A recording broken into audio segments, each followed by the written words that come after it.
दोस्तों, better educator channel में आपका बहुत बहुत स्वागत है। आज हम पढ़ेंगे प्रोबेबिलिटी के बारे में, जो कि है प्रायिकता। प्रायिकता जैसा कि आप लोग जानते ही होंगे दोस्त कि प्रायिकता एक संभावना होती है। जैसे आप लोग कहते रहते हैं कि हो सकता है आज संभावना है कि बारिश हो जाए, और बहुत से आप लोग ऐसे ही अपने दैनिक जीवन में काफ़ी बातें करते रहते हैं संभावना संबंधित। जैसे कहते हैं संभावना है कि हम लोग का पेपर अप्रैल में हो सकता है, मई में हो सकता है। इसी तरह से आप बातें करते रहते हैं, वही है संभावना और वही है प्रायिकता। तो प्रायिकता को समझने के पहले कुछ टर्म्स हैं, उन्हें पहले हम समझेंगे, जो कि क्वेश्चन में बार बार आती रहती हैं। तो अगर उन्हें हम नहीं समझेंगे तो हमें समझ में नहीं आएगा क्वेश्चन। तो सबसे पहला टर्म है प्रतिदर्श समष्टि। प्रतिदर्श समष्टि को समझते हैं। देखिए, जैसे किसी भी घटना कितने तरीके से घट सकती है, जितने भी तरीके से कोई घटना घट सकती है उसे कहते हैं प्रतिदर्श समष्टि। जैसे मान लीजिए कि मान लीजिए यह है पासा है, ठीक है।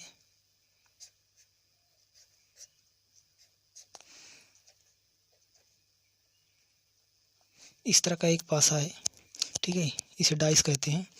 तो अगर आप इसे उछालते हैं तो क्या आ सकता है, कितनी घटनाएं घट सकती हैं? या तो एक आ जाएगा, या दो, या तो तीन, या चार। इसी तरह से इतने केसेस हो सकते हैं। अगर आप एक डाइस को उछालते हैं, इस पासे को उछालते हैं, तो इतनी संभावनाएं हो सकती हैं कि इतनी चीज़ें 1 2 3 4 5 6 कुछ भी आ सकता है। तो ये हो गया इसके लिए प्रतिदर्श समष्टि। इसी को कहते हैं दोस्तों प्रतिदर्श समष्टि। इंग्लिश में इसको कहते हैं सैंपल स्पेस। ये टोटल नंबर ऑफ केसेस हैं, मतलब इतनी घटनाएं इतने तरीके से घट सकती हैं और ये आ सकता है, ठीक है। अब दूसरा जो टर्म है हमारे लिए वो है अनुकूल प्रतिदर्श।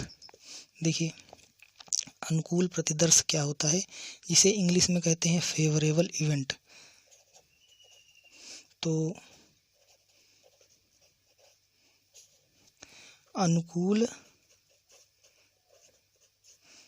प्रतिदर्श, अनुकूल प्रतिदर्श उसे कहते हैं जो, जैसे कोई सवाल में कह रहा है कि 2 आने की प्रायिकता बताइए, तो अनुकूल प्रतिदर्श वही है जो हमें सवाल में जो घटना हमें जो भी घटना घटानी है। जैसे कहने का मतलब ये है कि कोई कह दे कि 3 आने की आप प्रायिकता बताइए, तो वही 3 हमारे लिए क्या हो जाएगा, अनुकूल प्रतिदर्श। यानी 3 का आना हमारे लिए अनुकूल प्रतिदर्श हो जाएगा। तो इसमें उदाहरण के लिए हो सकता है जैसे कि कोई सवाल में कह रहा है जैसे कि मुझे कि 2 आ जाए, ऐसा कर दिए, या हेड या टेल में से कोई सा भी आ जाए, इस टाइप का, तो वो अनुकूल प्रतिदर्श होता है। तो सवाल में दिया रहता है कि हेड आने की प्रायिकता बताइए, तो जो हेड होता है वही हमारे लिए अनुकूल प्रतिदर्श हो जाता है। सवाल में जो भी बोला रहेगा कि हमें इसकी प्रायिकता बताइए, वही उसके लिए अनुकूल प्रतिदर्श हो जाता है, ठीक है। अब हम आगे पढ़ेंगे, जैसे कि अब हम पढ़ेंगे कि सब, जैसे अभी देखिए प्रायिकता निकाला कैसे जाता है। अब ये भी देखेंगे कि हमने तो ये 2 चीज़ें पढ़ लिया, प्रतिदर्श समष्टि क्या होती है, अनुकूल प्रतिदर्श क्या होता है, ये सब निकाल लिया। अब पढ़ेंगे प्रोबेबिलिटी कैसे निकालते हैं फार्मूले से। देखिए, प्रायिकता होती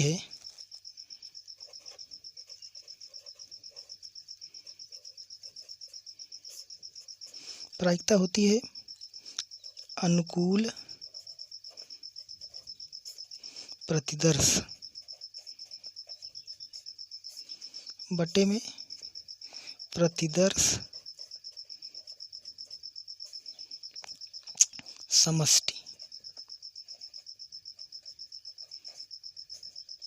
ठीक है।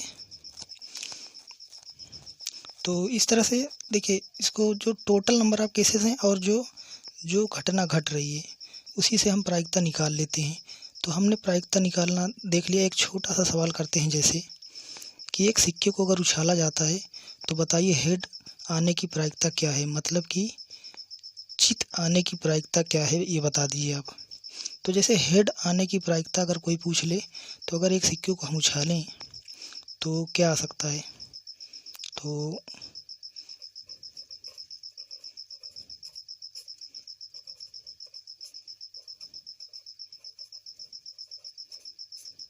सिक्के को अगर उछालेंगे तो या तो हेड आएगा या तो टेल आएगा। सवाल में पूछ रहा है कि हेड आने की प्रायिकता बताइए आप।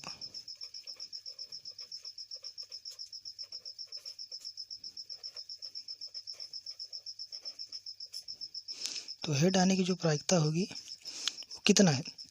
हेड मतलब एक ही है केस ऐसा कि हेड आ जाए, तो एक ये हो जाएगा हमारे लिए अनुकूल प्रतिदर्श बटे में प्रतिदर्श समिष्टि क्या है, इसमें दो आ सकता है, या तो हेड आ सकता है या तो टेल आ सकता है। तो इसका मतलब ये दो हो जाएगा। तो हेड आने की प्रायिकता कितनी हो जाएगी, 1/2।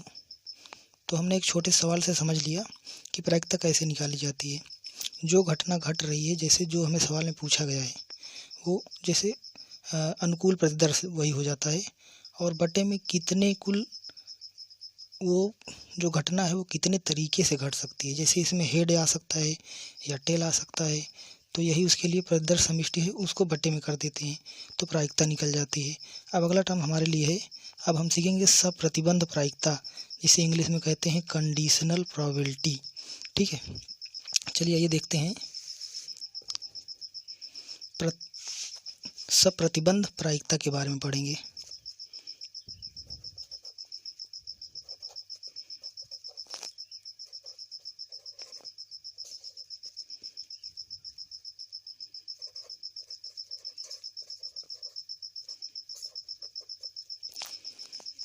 तो ये कंडीशनल प्रोबेबिलिटी क्या होती है, सप्रतिबंध, इसका मतलब प्रतिबंध होता है।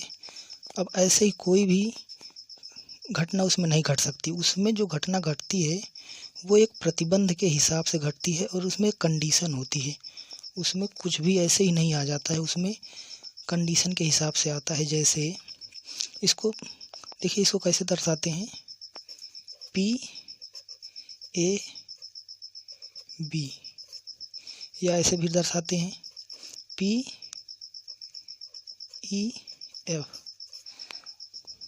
दोनों में से किसी भी तरह से ऐसे दर्शा सकते हैं। इसका मतलब क्या होता है, इसका मतलब ये होता है कि प्रोबेबिलिटी बताइए ई की, घटना ई के घटने की प्रायिकता बताइए जबकि घटना एफ घट चुकी हो। तो इसको आइए समझते हैं कैसे। अब ये किसके बराबर होता है, ये होता है probability of E intersection F बटे में प्रोबेबिलिटी ऑफ एफ, इसके बराबर होता है ये। अब इसका हम प्रूफ भी देखेंगे और इसे समझेंगे भी कि ये लिखा क्या है। ठीक है, देखिए यहाँ से समझेंगे कि ये क्या लिखा है।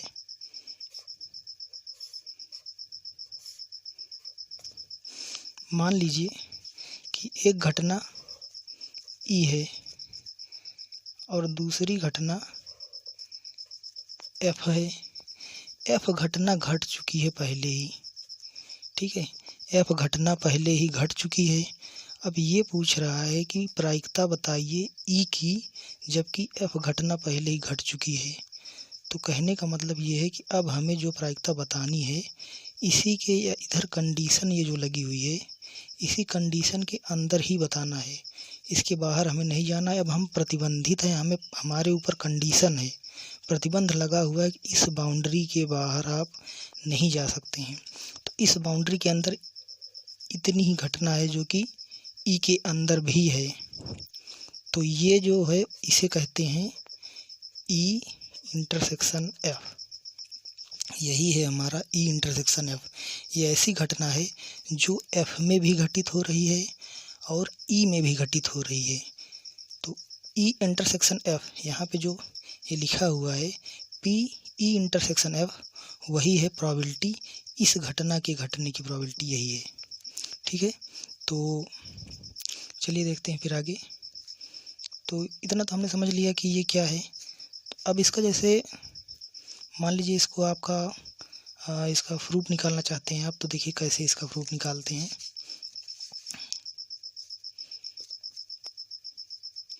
देखिए सबसे पहले इसको लिखेंगे पी करके जो है probability of E upon F equal to,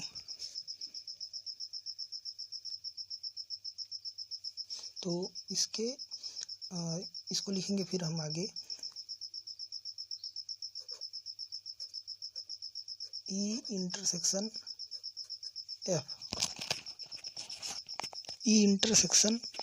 F के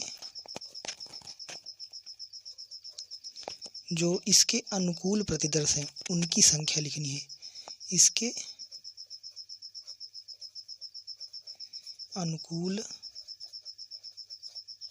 प्रतिदर्श की संख्या, तो इसके अनुकूल प्रतिदर्श की संख्या लिखनी है और बट्टे में हमें लिखनी है ये पूरा एफ जो है एफ के अनुकूल प्रतिदर्श की संख्या। तो ई इंटरसेक्शन एफ के अनुकूल प्रतिदर्श की संख्या हमने लिख लिया और एफ के अनुकूल प्रतिदर्श की संख्या हमने लिख लिया। ठीक है, इसको कैसे दर्शाते हैं? इसको दर्शाते हैं N E intersection F upon N F.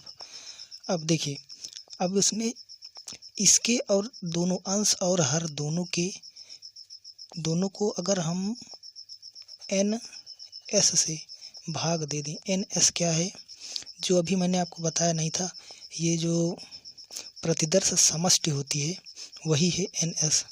यहाँ मैंने आपको दिखाया नहीं था, ये देखिए सैंपल स्पेस प्रतिदर्श समष्टि जो होती है इसको एस से दिखाते हैं, यही है एन एस। ठीक है, यही है एन एस। अब इसी से इसके अंश और हर में जब हम भाग देंगे तो हमें मिल जाएगा एन ई इंटरसेक्शन एफ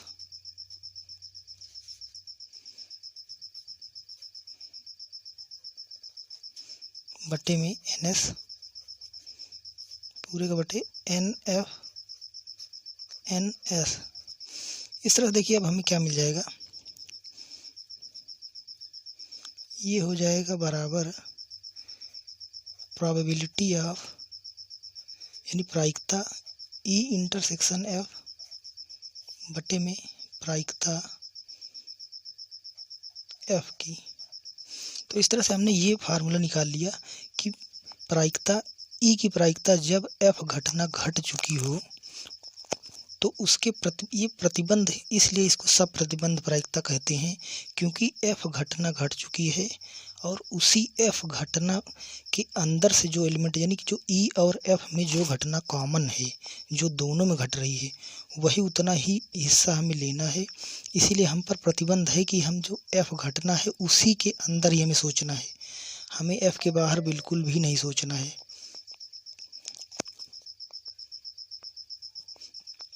ठीक है, उसके बाद अब हमें मिल गया क्या, इसका फार्मूला मिल गया हमें कि प्रोबेबिलिटी ई अपॉन एफ हमें मिल गया। ठीक है, तो अब देखिए आगे, आइए इसको एक उदाहरण से समझते हैं। ठीक है, अब एक उदाहरण से इसको समझेंगे तो आपको थोड़ा ज़्यादा अच्छे से समझ में आएगा। तो ठीक है, देखिए मान लीजिए हमें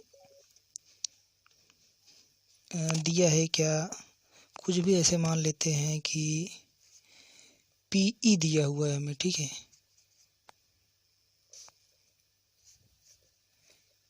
पीई इक्वल टू 7/13 दिया हुआ है और पीबी इक्वल टू 9/13 दिया हुआ है। तो पी ई इंटरसेक्शन एफ 4/13 दिया हुआ है। तो अगर हमसे कोई पूछ ले पी ई अपॉन एफ बताइए कितना होगा, तो ये हो जाएगा पी ई इंटरसेक्शन एफ बटे में एफ इक्वल टू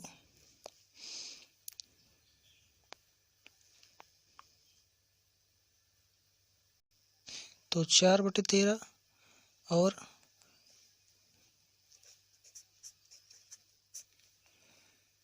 9/13। देखिए इसको ऐसे हल करते हैं, इसको ऐसे कर लीजिए, ये और ये, इसका इसका गुणा और इसका गुणा हो जाता है ऐसे करके। तो 4/13 का गुणा, 13/9 का गुणा, इससे ये कटा तो कितना आ गया 4/9। ठीक है, इतना आ गया। देखिए इसको ऐसे भी कर सकते हैं, जैसे ये पलट जाता है। देखिए नियम ये है कि 4/13 ये इंटू में हो जाता है, ये उलट जाता है। जैसे 9/13 है ना, तो ये 13/9 हो जाता है, तो 4/9 इसी तरह हो जाता है।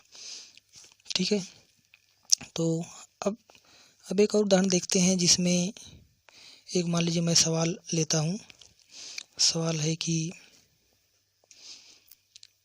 मान लीजिए एक पासे को 2 बार फेंका जाता है। ठीक है, एक पासे को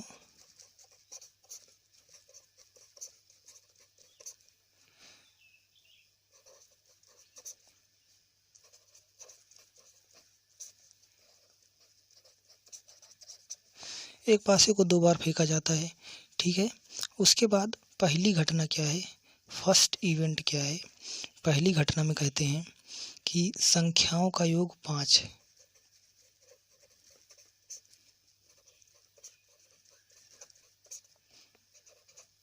संख्याओं का योग 5 है।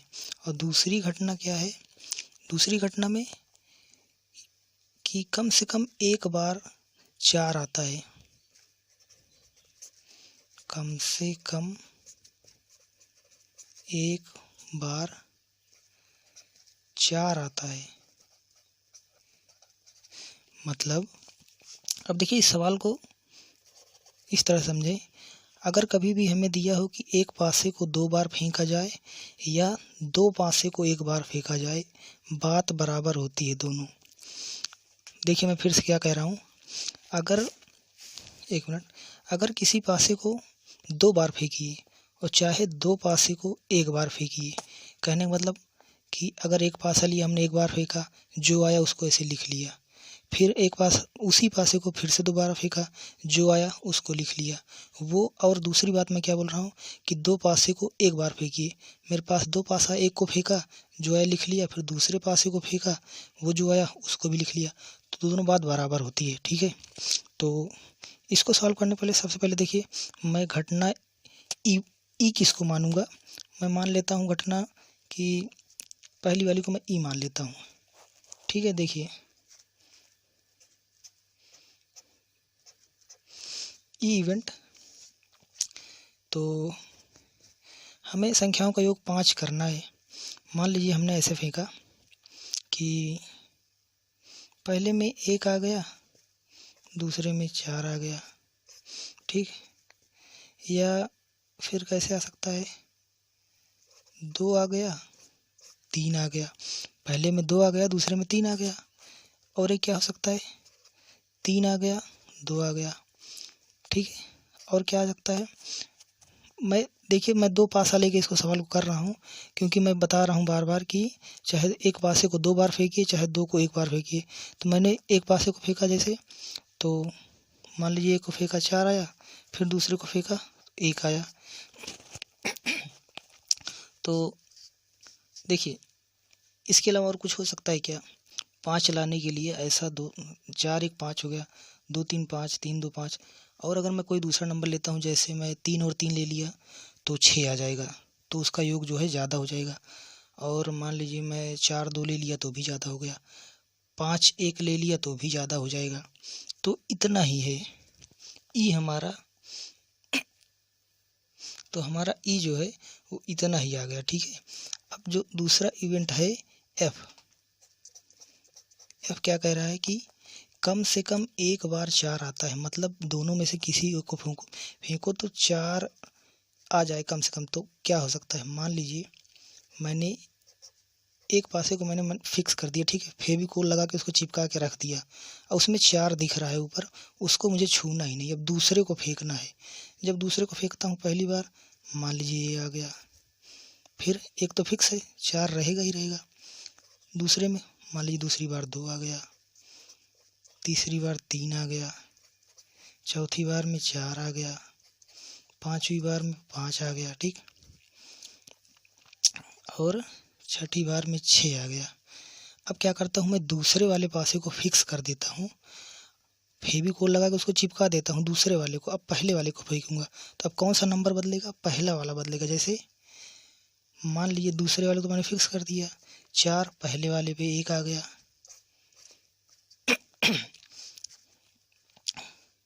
इसमें 2 आ गया और 4 आ गया, 3 आ गया और 4 आ गया, 4 और 4 5 और 4 6 और 4, ठीक है। इतने केसेस हो जाएंगे। कब, जब किसी एक पर 4 आ रहा है, देखिए इसमें 4 4 4, सब में 4 4, इसमें बाद वाले में दूसरे वाले में 4 4 4, यही इतने केसेस हो सकते हैं जिसमें कि किसी ना किसी पर 4 जरूर आएगा, ठीक है। इतने कुल केसेस हो गए, मतलब ई हमारा ये हो गया, एफ हमारा ये हो गया, ठीक है। ई और एफ हमने निकाल लिया। अब हम इसको अप्लाई करेंगे अपने सवाल पे। जैसे हमसे पूछ लिया कि प्रायिकता बताइए 4 आने की इस केस पर, इस कंडीशन पर कि उनका योग 5 रहे और कम से कम एक बार 4 भी आ जाए। तो अगर ऐसा सवाल पूछ ले तो इसको हम मैथमेटिकल रूप में, गणितीय रूप में कैसे शो करेंगे। प्रोबेबिलिटी ऑफ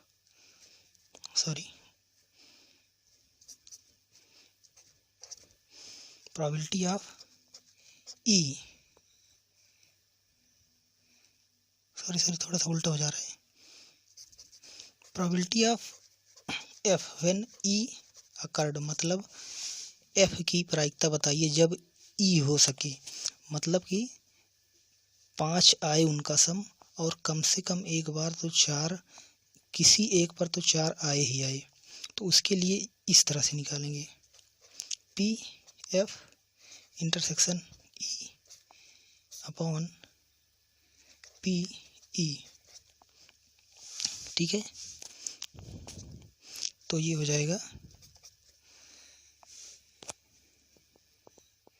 पी ई, कितने केस हैं, 1 2 3 4, ठीक है। तो प्रोबेबिलिटी ऑफ ई कितना हो जाएगा, प्रोबेबिलिटी ऑफ ई कितना हो जाएगा, प्रोबेबिलिटी ऑफ ई हो जाएगा, 1 मिनट, हाँ ठीक है, प्रोबेबिलिटी ऑफ ई हो जाएगा 1 2 3 4, 4 केसेस हैं जो हमारे अनुकूल प्रतिदर्श हैं, वो 4 ही केसेस हैं।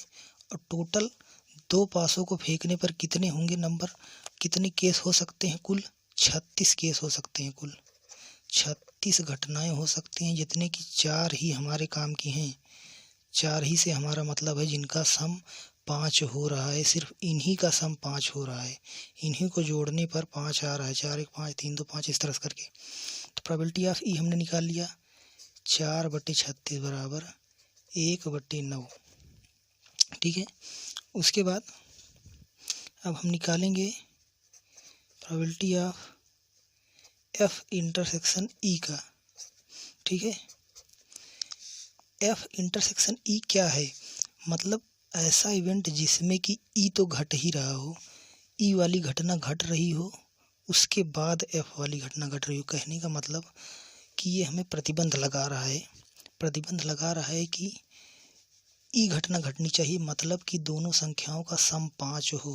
तो इसमें हम ढूंढेंगे कि कितनी संख्याएं ऐसी हैं जिनको जब जोड़ते हैं ऐसे कैसे हैं, तो जिनको जोड़ने में 5 आ जाता है। जैसे 4 1 5, 1 मिल गया, 4 2 6 नहीं काम का है, 4 3 7 ये भी नहीं काम का है, 4 4 8 ये सब कोई काम का नहीं है, 1 ये काम का है, 4 1 5 और 1 ये काम का है, 1 और 4 5, और जितने भी हैं सभी को जोड़ने पर 5 नहीं आएगा। इसलिए इसमें से हमारे काम का कितना मिल गया, 1 और 2। कहने का मतलब ये 2 बटे में कुल कितने केसेस हो सकते हैं ऐसे, तो कुल हो सकते हैं केसेस, तो दोस्तों इसमें कुल केसेस जो हैं वो हैं 36। तो ये हो जाएगा 1/18। हमें क्या मिल गया, पी ई मिल गया, और पी एफ इंटरसेक्शन ई मिल गया। अब अगर ये दोनों मिल गया तो हम क्या ये नहीं निकाल सकते हैं, पी एफ अपॉन ई, आराम से निकाल सकते हैं। अब हमें ऊपर वाला ये 1/18 मिल गया और बटे में 1/9 मिल गया। देखिए इसको ऐसे करेंगे, ये और ये, मतलब कि 18 का 1 में गुणा और 1 का 9 में गुणा, तो 1 गुणे 9 बटे 18 गुणे 1, तो 9 और दूना 18।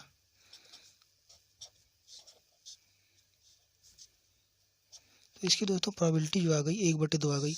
और एक बात इसमें और ध्यान दीजिए, जो ई और एफ इसमें कोई दिक्कत नहीं है, आप कुछ भी लीजिए, किसी को भी ई और एफ ले सकते हैं आप, लेकिन ध्यान ये रहे कि जो भी ये नीचे वाला होता है, यहाँ जैसे ई है यहाँ पे नीचे, तो कंडीशन इसी की लगेगी। कहने का मतलब जैसे अगर हम इस केस में अगर ये निकालें, इसी सवाल में अगर हम ये निकालें पी ई बटे एफ, तो सवाल बदल जाएगा। उस सवाल में जब कोई सवाल दूसरा बनेगा, सवाल उल्टा हो जाएगा। जैसे ये पूछ देगा कि 5 आने की प्रोबेबिलिटी बताइए जब कम से कम 4 आता है, तो उसमें थोड़ा सवाल उल्टा हो जाएगा। अभी इस सवाल में क्योंकि हमें पूछा था कि 4 आने की प्रोबेबिलिटी पूछ रहा था वो, जबकि संख्याओं का योग 5 हो, इसलिए हमने ऐसा किया। ठीक है दोस्तों, अब इसमें अभी आगे है, जैसे आगे भी अभी हमें पढ़ना है मल्टीप्लिकेशन, यानी कि प्रायिकता का गुणनफल, ये भी पढ़ना है हमें आगे। तो आज के लिए इतना ही, धन्यवाद दोस्तों। दोस्तों आपको जो चीज़ें नहीं समझ में आती हैं उससे आप कमेंट में पूछ सकते हैं, और आपको कौन सा अगला टॉपिक पढ़ना है आप ये भी कमेंट करके बता सकते हैं, और आपके लिए वीडियो बना दिया जाएगा। ठीक है दोस्तों, तो अगर आपको समझ में आ रहा है तो दोस्तों चैनल को सब्सक्राइब कर लीजिए, और आपका बहुत बहुत धन्यवाद।